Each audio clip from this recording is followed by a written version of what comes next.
কাবা ঘরের একজন ইমাম আছে, নাম ইমাম আল কালবানি। দেখছেন এই ইমামরে আপনারা? উনি লন্ডনে একটা ইন্টারভিউতে বলেছেন, আমার মায়ের বদদোয়া আমাকে কাবা ঘরের ইমাম বানিয়েছে। লন্ডনে একটা কনফারেন্সে উনি ইন্টারভিউ দিচ্ছিলেন।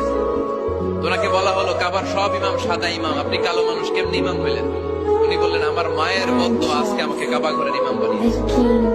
উনি বললেন, আমি ছোট্টবেলা অনেক বদের হাট দিছিলাম, আমার মতো দুষ্ট আমার এলাকায় কোনো ছেলে ছিল না। মানুষের গালাগালি, মারামারি, দুষ্টামি, ভাঙচুর, চেঁচামেচি, চিৎকার, বিশৃঙ্খলা আমার মতো কেউ বেশি করতে পারতো না। কিন্তু আমার মা ছিল অনেক বড় আল্লাহওয়ালা। আমার মা জানতেন আল্লাহর কাছে দোয়া করার কত বড় পাওয়ার। আমার মা যখন আমার উপর রেগে যেতেন, আমার মা জানতেন রাগের মাথায় বদদোয়া দিলে